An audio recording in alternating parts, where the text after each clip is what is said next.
Now, it's interesting. We're going through the topic of love here in Mark chapter 12. So if you want to join me in Mark chapter 12, that's where we're going to be. But we've been preaching through this idea of love, and I don't know about you guys, but love has lost all of its meaning in today's culture. I don't know if somebody walks up and they're like, "I love you," you're kind of going, "I don't know what that means." You know, you got the "I love you, man," or you know, but we love each other, and you're kind of like, what does that mean? You know, like the word love has kind of been used up to the point that it is a non-word. Literally does not mean anything unless you understand the context. Biblically speaking, and this is what I was trying to preach on this week, I said, biblically speaking, there is a word in the Bible for love. You guys know it, but a lot of people don't. It's the word agape. I joked with people. I said, it's like you're spelling the word agape, but you see that people are like, the agape, and you're like, I don't know what that word is. And it's a Greek word that basically is a type of love. In the Greek, there's a whole bunch of different words for love. It doesn't really matter to today's discussion, but there's a bunch of different words for love, and some are like the true love, some are the I like you, some are the more romantic love. There's different phases of love, and this word agape is this idea of the self-sacrificing love. I like to define this as you're leaving them better than you found them love. I want you to think about that. If you love someone, if you truly, truly love someone, you would be willing to leave them better than you found them. But what does that involve? Think about that. Think about what genuine, self-sacrificing, leaving someone better than you found them love looks like. Probably requires a little bit of work. Rich and I were talking this morning. He had to put in a new mailbox and do some post hole digging. And when I first went to Wolf Mountain, that was the first job I got, after they taught me how to tie ropes. So I landed on the airport. They took me to Wolf Mountain for the first time. The first night they taught me how to tie ropes. That was miserable. Didn't know how to tie ropes. Took me a lot of time to learn how to tie ropes. Finally learned how to tie ropes. I'm good now. The next day they said, you're going to dig a 3 or 4 foot hole. You're going to dig for these 2 posts. You need to line them up. You need to make sure these posts are angled the proper way, because we're going to put up the big welcome sign, and you're going to be the one who digs the holes for it. I'd never seen a post hole digger before. I went and grabbed a shovel, and they're like, you're doing a shovel? And I was like, what else would I use to dig a hole? And they're like, here. And if you've ever used a post hole digger and you've never seen one before, you're going, what is this monstrosity? Anyway, over the course of that day, and probably other days, I had to proceed to dig these deep holes in rocky dirt, and that was fun. That was fun. That was a lot of work. I loved it. My hands loved it too. But you can imagine, like you're digging these posts, but what are you doing? Ultimately, I'm doing all that work. I'm sweating. I'm in the California heat, and I'm digging those holes. And why am I doing it? I'm doing it so I can leave camp better than I found it. Just for the record, when you work at camp, you're getting like a whopping $40 a week. Okay, so you're not doing it for the money, all right? It's like I could go work like 2 hours at a McDonald's and I could make the entire week's pay for way, way less work. Like, what do you do? No, like, what are you doing? I'm doing this as a ministry. I'm taking myself and I am sacrificing myself and my wants for a summer to go serve the Lord in a way. That's it. But when I'm digging those post holes, and when I'm sweating, and when I'm grumbling, and I'm doing all that work, what am I doing? I am trying to leave the place better than I found it. Now, whenever you put me in charge of a construction project, you are taking a gamble in that you do not know how long that building project is going to stay standing. All right? Funny thing, years later, that sign blew over. Because apparently when we painted the black tar on the bottom to keep it from rotting out, that black tar did not go far enough, and so that rot still found its way in. So guess what I had to do? Again, years later. Yeah, I had to dig those holes again. I had to plant new post holes, and I had to put that sign back up. That was awesome. It's like revisiting your own nightmare. But I want you to see this as a manifestation of love. Because what was I doing? I was taking my time, my energy, my effort, and what was I doing? I was trying to leave something better than I found it. Did I do a perfect job? No. Did I do the best job I could? Probably. You wouldn't be able to tell by looking at it, all right? But I did the best job I could. Now, later on, did I have to go back and maintain it? Yes. Did that maintaining mean I had to rebuild it from the ground up? Maybe. Kind of. But I knew what I was doing a little better that time. I want you to think about the things that you love. I want to think about your relationships. I want you to think about the people that you're ministering to. Are you going to do a perfect job? No. But are you going to do a show of love? And as we work through this, I want you guys to see this, because one of the aspects here that we're in Mark chapter 12, if you want to turn there, again, one of the commandments that Jesus gets at is it's this idea of love. It's the idea of loving God. It's the idea of loving others. And since this is a Father's Day message of sorts, I want us to understand the importance of fatherhood. Fathers and people who act like fathers in other people's lives, I cannot stress the importance of the work that you do. Like it is unbelievably important. I know in today's day and age, it's popular to bash fathers, and fathers are always the idiots and the morons and the guys who are lazy sitting on the couch. I cannot stress the importance of a father and a father's love, and the fact really that a father's love will not be perfect, but it's needed. It won't be perfect. That there are going to be times where you overdo it. There's going to be times that you underdo it. There's going to be times that you neglected something for a while and it fell over, and you got to pick it back up, and you have to do the hard work. I want to encourage fathers this morning as we get into the study, don't fall into the trap that David fell into. I've explained this in the past, but I want to explain it again. I believe one of David's big problems is David was afraid of being a hypocrite.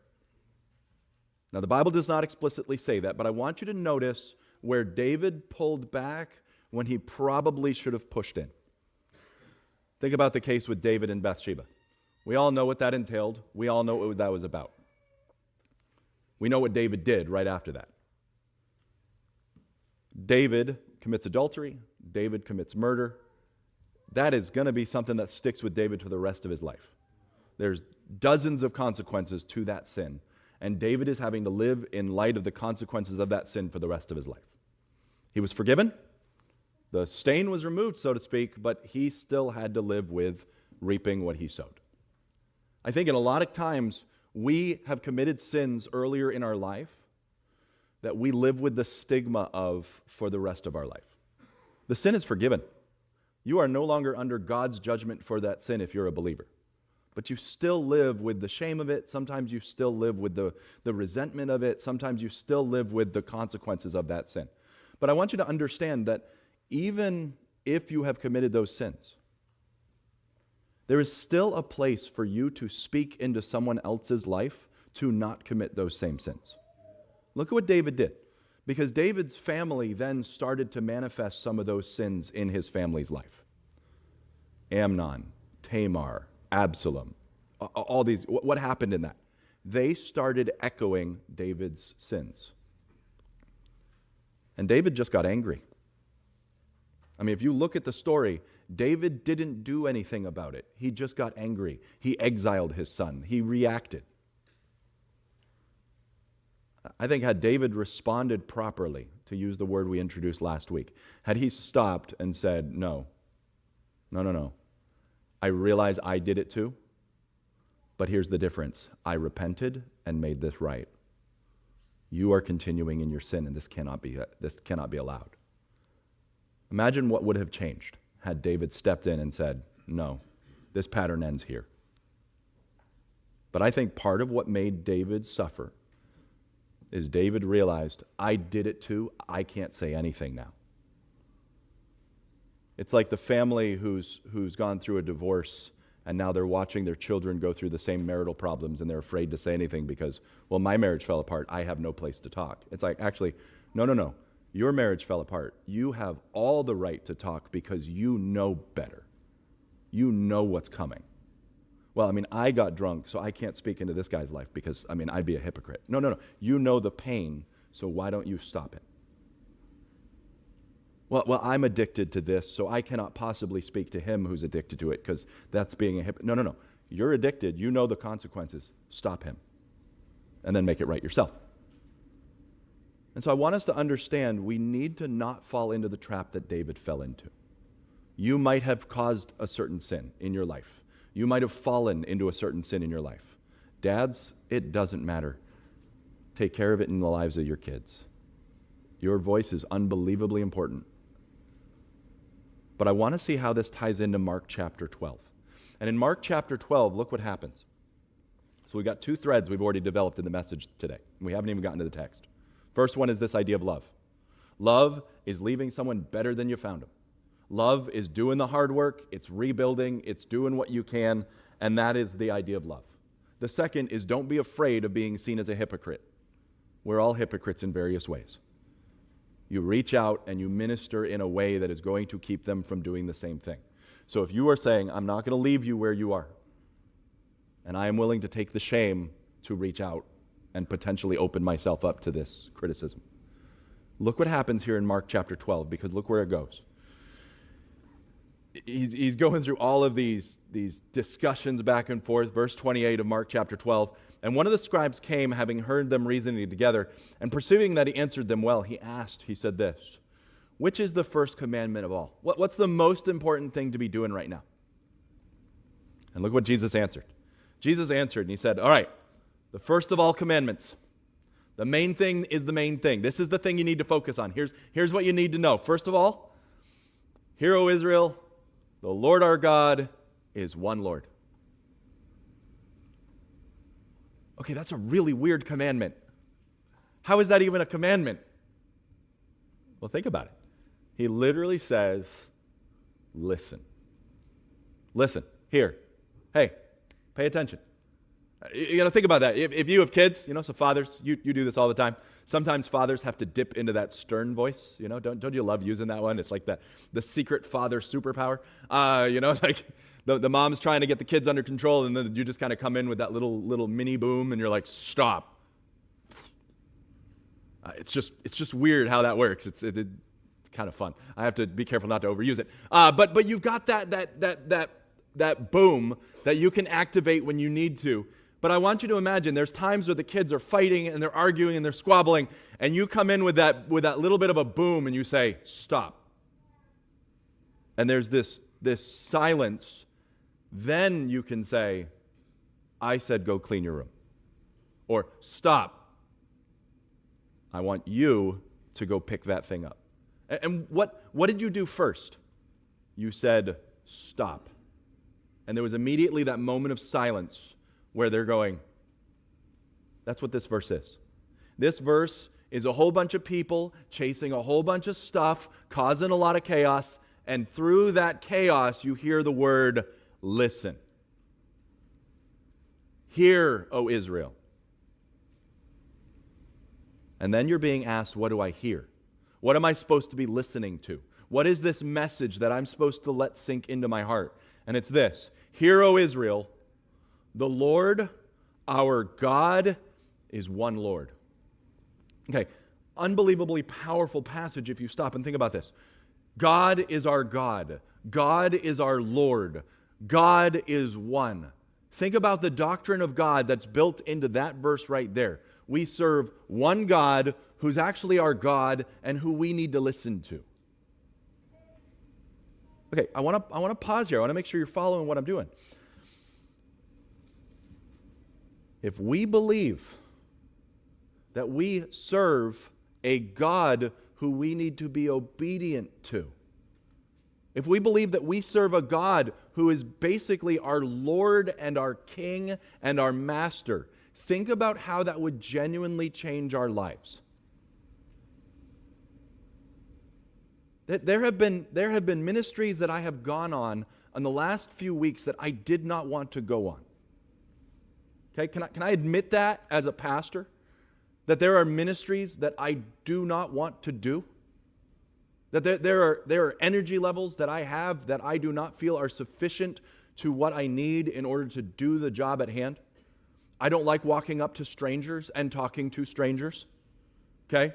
Believe it or not, my personality is not the extrovert that I get a whole bunch of energy and enthusiasm as talking to strangers. I don't. So when I walk up to someone in a park, It is the most nerve-wracking thing for me to randomly start a conversation with someone in a park. So guess what? When we start going to talk to people in the park about God, do you think that stirs up the happy-go-lucky enjoyments in me? When I see a car pulling into a parking lot and I know that person does not want to talk to me, but in talking to them, there might be a chance I could save a life, do you think I really want to talk to that car? Do you think I really want to just hold out a pamphlet and say, can I give this to you?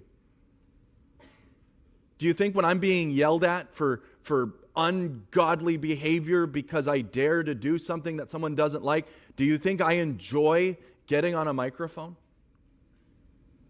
No, I don't at all. When I'm tired and when I'm burnt out and when I'm exhausted, do you think I enjoy going back out to do it again? Over and over and over again. You know what I simply had to do? You know what I simply had to tell myself? I am a body that is going out to serve the Lord. I'm tired. I don't know what I'm doing. I don't know what I'm going to say. I don't even know how any of this works. I am a body that is simply there, and if God wants to use me, God can use me. That is it. That is my mental thought process. I am perfectly happy sitting in my office and studying. But there comes a day where all of that studying is useless if you don't get out there and do something with it. So that's why we're in the adult daycare center just teaching basic Bible truths to people. That is why we are in the homeless mission, talking to people who do not want to see us, who just simply want the food and could care less what I have to say. That is why we wander around in a park and we sit on a blanket and we talk to people who think we're the biggest idiots in the world because you actually believe that Jesus Christ is the Son of God. God is above beyond having a son. How could you possibly believe any of that? And when someone flips you the bird and someone cusses you out and drives away and you go,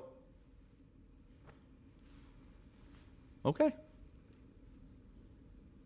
When someone yells in your face, or someone makes fun of you, or someone calls you a moron, whatever, I'm just a body. I'm just this. I am just someone who is standing in the gap as long as I can, and when God decides to pull me out, He decides to pull me out. I'm okay with it. Do you understand that when you look and you say, "Hear, O Israel, the Lord our God is one Lord," what has that just done to your entire worldview? It takes everything you think about yourself. It takes everything you're impressed with about yourself, and it says, I'm simply a tool in the hands of God to be used however He wills. I am His divine post hole digger. And if He wants to use me to dig a hole, then I'm going to go dig a hole. And if He wants to use me to go sit on a bench and talk to someone, awesome. So be it. What else am I going to do with my time? There's only so many hours in the day to go minister, so I better just minister however I can. That is why the Bible literally says to us, do not yield your members as instruments to unrighteousness. Why? Because we have a choice. We are a tool in the hand of someone. And we can say, sure, I'll be a tool in the hand of this wickedness to do whatever I want, or I can be a tool in the hand of our God to do what He wants. And guess what? He gives you the energy, and He gives you the strength, and He gives you the wisdom, and sometimes He just gives you a team. And when someone looks at you and says, I don't want to talk to you, you go, okay, solves my problem, because I don't know what to say anyway. Tag team. I'm going to go talk to a Muslim on a blanket over here. He's got food. What is it? Hear, O Israel, the Lord our God is one Lord. You see what that just did? Quiet. Now listen. Are you serving the right God? Are you yielding yourself as an instrument to God? Now, once you do that, then don't be afraid of being seen as a hypocrite. Of course you've fallen short. Don't be afraid of loving someone and rebuilding. God had to rebuild you a few times. Don't worry about it. You're just a tool in the hand. The hammer's not upset because the hammer had to be used to rebuild the same wall a few times. It's going to be used to rebuild that wall, or that wall, or that wall. It doesn't matter how the hammer's being used. It's just happy it's being used. Oh, what? You didn't build this wall right the first time? Nope, apparently not. God is giving us ministry opportunities. He's giving us areas to serve. And sometimes you'll have to go back to that exact same person, just like you do with your kids. And you'll have to rebuild that exact same section, just like you do with your kids, over and over and over and over. But if we have a proper view of love, which is I'm going to leave you better than I found you. When you come back around and you go, oh, I found you again. Wow, you're a mess right now, aren't you? Okay, let's rebuild that. This is what love looks like when it's born out in someone's life. And when you find someone totally ground zero, brand new, guess what? You're patient with them because you were there too. And now you can say, boy, oh, your thinking is inconsistent, but man, so was mine. Okay, how do I start with this one? And you might be a lot more gentle with this person because they're brand new and they know nothing. And you might be a little more blunt with this person because they should know better. And so now you have to be a little firmer. But what is that all driven by? It's driven by a love that we serve one God, and I'm willing to put up with anything as long as I'm serving Him. I'm just a tool in His hand. He can wield me however, whenever, wherever He wants. And if He chooses to exhaust me and put me back on the shelf, well, so be it. I'll just sit there and wait for Him to use me again.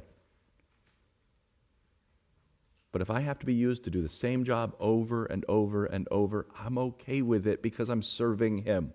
And that's why they ask, what is the main job? What is the main focus? The main focus is, listen, the Lord our God is one Lord.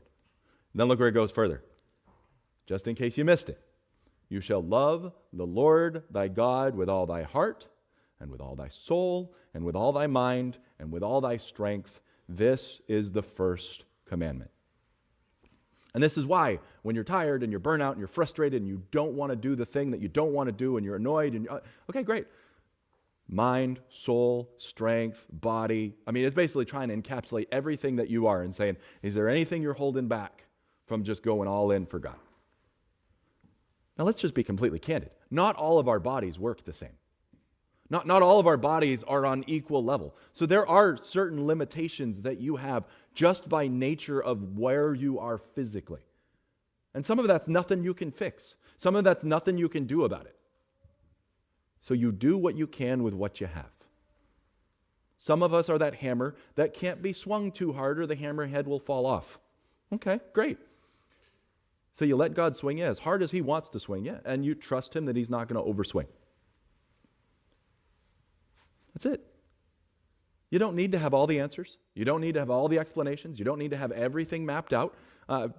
Peter and I can tell you. I mean, big part of our ministry right now is we don't know what this looks like. Let's just walk in there and see what happens. Now, did we prepare? Yes. Did we come in with material? Yes. But it's not saying don't prepare anything, but it's saying you don't have to have every answer. When somebody hands you a microphone and they say, I need you to cover this for a while, and you're going, sure, let's make this work. But what's beautiful is the more you surrender to the Lord, the more you surrender your strength and your wisdom and your mind and your soul, the more you surrender to Him, the more you get to know Him. If you go back up just a few verses in the section where we are right now, what does He tell the Sadducees? He says, you do err. You're going astray, not knowing the Scriptures. He says, you do not know the power of God. You know why they don't know the power of God? Because they didn't believe it. They never used it. I remember the first time I shot, somebody was taking me hunting, and in New Hampshire, they have black powder season that starts before all the other seasons. So you can get out in the woods first, but you have to use like an old Civil War musket to do it. And so I bought a black powder rifle, big old honker. You still got to do the ramrod and all that. I mean, literally, like I felt like I was back in the Civil War. All right, and boy, I'm telling you, I've shot my share of guns in my day, and you shoot a 22 pistol or 22, you're like, pink, and you're like, did it shoot? I don't know if it shot, and you're like, pink. Really? This is a gun? And like the little 22, you shoot that thing and you hear the crack and it like no recoil at all, and you're like, what's that? Okay, somebody hands you a 50 cal. And you pop that sucker up to your core and it boom, and you're like, okay, I felt that guy. And I had a friend who had a shotgun that was a 12 gauge, but it had no absorption at all. Like it was, I think it might have been like an over-under. It was a double barrel. And boy, you fire that guy off. Oh, it hurts. Like you're absorbing everything with your thumb and your shoulder or something. And you're like, okay, I got like 4 rounds through me and I experienced the power of that. And like I could describe it to you and I could dramatize it to you, but you don't quite know what it feels like to have it nail you in the shoulder until you just prop that guy up to your shoulder with some slugs in it and go, see what this feels like. It kind of hurts. I know, I'm a weakling. But what is it? You experience the power by sometimes pulling that trigger. And then you feel it and you go, I probably should have put earmuffs on too. yeah, there's a reason I'm half deaf in part of my ear. But that's why he can look at the Sadducees and he says, you guys don't believe any of this. You're not practicing any of this. You're not living any of this. No wonder you don't know the power of God. You never had to, so to speak, pull out that 12 gauge and fire it, because otherwise you'd know. And that's where he looks and they say, what is the first commandment we need to live by? Hear. And then remember that we serve a God who's actually in charge, and a God who will empower, and we need to serve him fully. Then we get into the other aspect of love. Because if we truly love God the way we're supposed to, now we will never leave God better than we found him, okay? So that's where that part of the definition does fall apart, all right? But there is an idea of self-sacrificial love. But when it comes to other people, I do believe loving other people is an attempt to leave them better than you found them. And I want you to see how loving God will naturally bleed out into loving each other. So look at how this plays. And thou shalt love the Lord thy God with all thy heart, with all thy soul, with all thy might, with all thy strength. This is the first commandment. This is the primary commandment. This is the one that needs to drive all the others. And the second is like, namely this: thou shalt love thy neighbor as thyself. There is none other commandment greater than these. I mean, think about that. If we got that right, if we got that one right there right, you know what that's going to do to our ministry? You know what that would do to our service? You know what that would do with how we interact with other people? If we got that right, where God was our primary love. Now, what's amazing is, and I have this where I talk with people, and I love it because there's people who disagree with me on things. And I enjoy talking to them because it feathers me down a little bit. There is a bluntness that I had before I understood the heart of people who think differently than I do. I'm not saying that it changed my doctrine, but sometimes it changed my approach. I don't know if you've had this, where you've been so dogmatic about something that you kind of came in hot and heavy, and the other person was just kind of stunned by what you did. Now, if you were dogmatic, it might mean that you actually genuinely were 100% correct with your opinion. But when you love your neighbor as yourself, you know what that does? That comes in, and what that does is that tempers you a little bit and says, you're right, I'm not saying to compromise, but I'm saying you might need to take the long path on this one. Sure, you could take the rocket, you could get to the top of that mountain, and you did not lead them up that trail at all, which means you lost them along the way. But you're at the top of the mountain, good.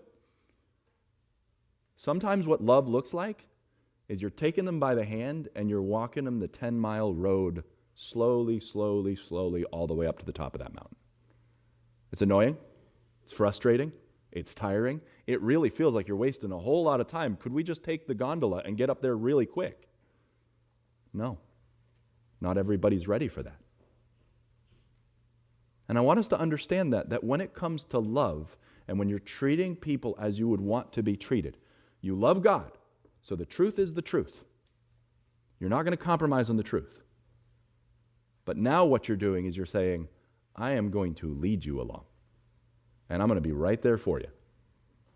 And if I have to rebuild you again on the way up, if I have to show where I've been inconsistent or I had to apologize, so be it. But I'm doing this for love of you, and ultimately I'm doing this out of a love for God, and I'm just a willing servant. And we're going to mess up together, but I want you to understand that this is the best way to be on. And I want us to see that because as they ask Jesus this question, he nails it. He says the entire purpose of our existence is to love God with all of our heart, soul, mind, and strength, and to love our neighbor as ourselves. And that's the decision I want you to make today. Do you love God above all else? And do you love your neighbor as yourself? But I want you to see the result. Look at verse 32. And the scribe said, Well, master, thou hast said the truth, for there is none other God, and there is none other but he, and to love him with all the heart, and with all the understanding, and all the soul, and all the strength, and to love his neighbor as himself is more than all the burnt offerings and sacrifices. And look what Jesus says. And when Jesus saw that he answered discreetly, he said, Thou art not far from the kingdom of God. And no man after that durst ask him any questions. I just want you to see that. Jesus' answer was so poignant, so powerful, that they stopped asking him questions because they were scared of what would happen. I asked you this question this morning. Do you love God with all your heart, all your soul, all your might? Is that you? If not, decide that today. And then second, as we have this truth, as we have this, do you have the ability to package it in a way that shows love to other people? Are you willing to take them the long road to lead them to the truth?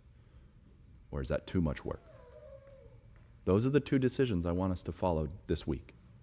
We're going to get chances to minister. We're going to minister to people who don't agree with us. We're going to minister to people who don't know anything about this. If you love them enough, you'll take the time to lead them along. Let's close in prayer.